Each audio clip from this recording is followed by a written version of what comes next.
For 3 weeks now, the Russian invasion of Ukraine has dominated headlines. How Ukraine is resisting the Russian aggression, how civilians have taken up arms to defend their country, and how Europe is facing its biggest security crisis since the Cold War. The current conflict in Ukraine has multiple layers, fueled by multiple issues. But at the crux of this conflict is one belief. Russia believes that it was betrayed by the West, that the West broke promises made at the end of the Cold War. The promise in question is that the NATO would not expand to the east. The Russian president has long argued that the US broke a promise that it made in 1990. While there are different interpretations on what was promised to Russian leader Gorbachev then, the Russian President Vladimir Putin has long looked at it as betrayal. Let's pull out a map now to explain why he thinks so. Here's a map of Europe. The countries marked in yellow are the ones that joined NATO before 1997. This includes the likes of Norway, Germany, Italy, France, Spain, and others.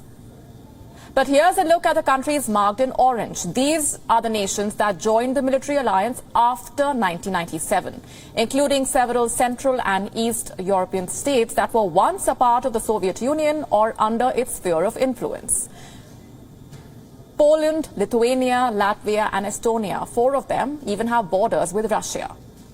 But the fact is, Ukraine could be paying the price for NATO's gambles. NATO's first such gamble was expanding eastwards.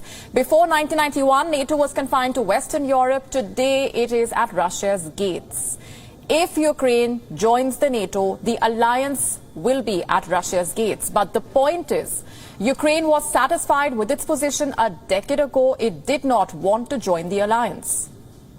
But the annexation of Crimea in 2014 has changed that. It left Ukraine worried. It wants to ensure its security, and joining NATO seems like the best option.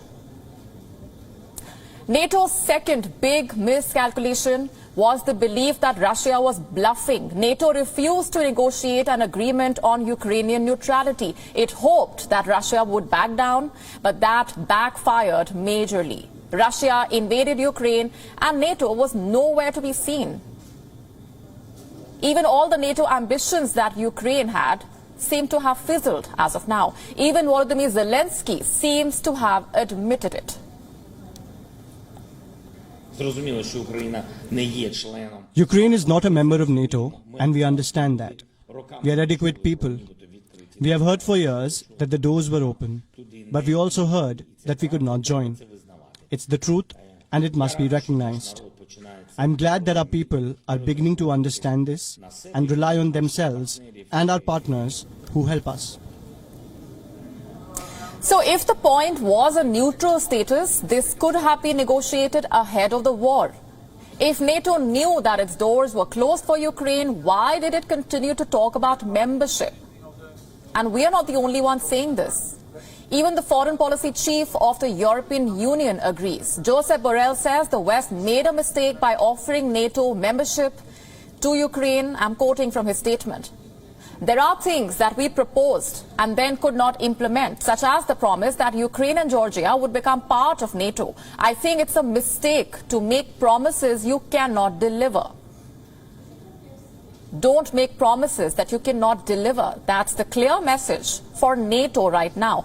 Over the last 3 weeks, NATO has pledged support for Ukraine, but directly the alliance has done absolutely nothing. Member countries have individually sent weapons, but calls for a no-fly zone or direct involvement were a complete no-no.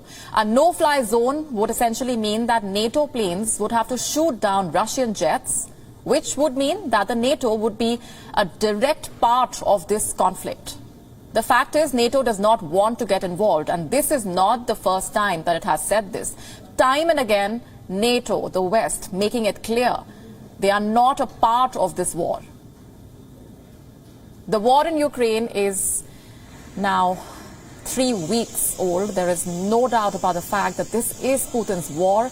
But to believe that the US and NATO are innocent bystanders is a myth with no hope left for membership. Ukraine could be paying the price for NATO's gambles.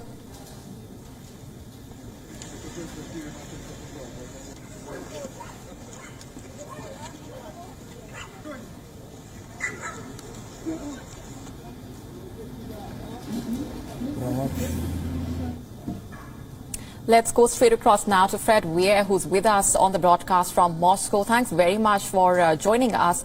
To what extent do you think the West underestimated Vladimir Putin? What could it have done differently? You know, I think you gave a very, very good summary of how we got here just now. There's a tremendous amount of blame to go around. And, of course, you made the point that this is Vladimir Putin's war.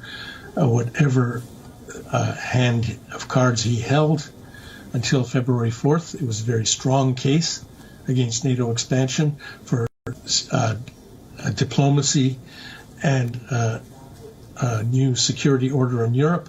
Those were all arguments that were really strong. He threw that away and invaded Ukraine, and this is all on him now. This is out of all proportion. But when this ends, and it will end, however it ends, we need to return to that discussion. Russia was, all of its paranoid buttons were pushed in the last 30 years. Promises were broken. You know, if you go to George Washington University's archives, they're all online.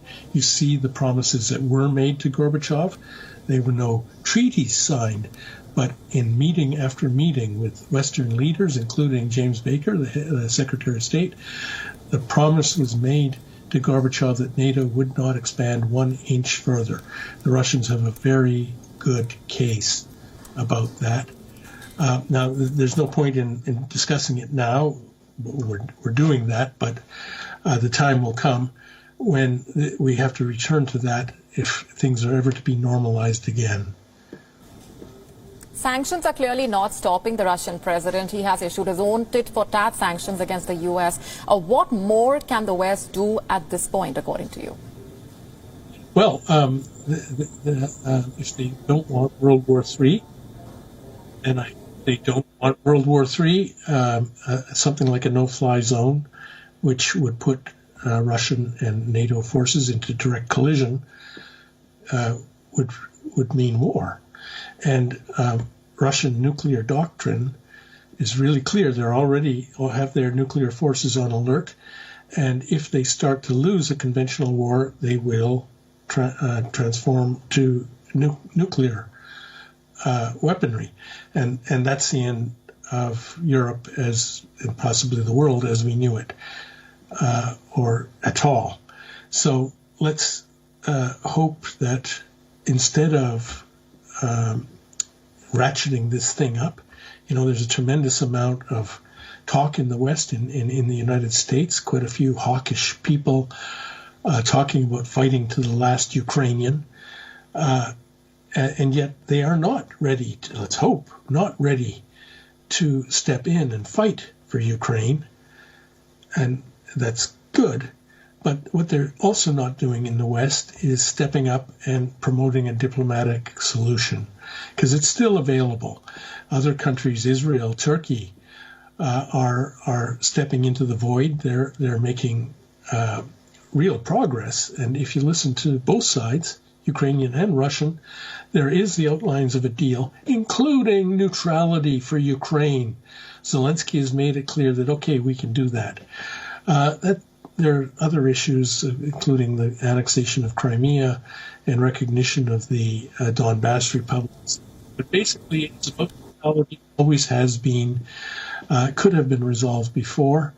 That's not to absolve Putin of anything, but it's still a possible way out of this. WION now available in your country. Download the app now. Get all the news on the move.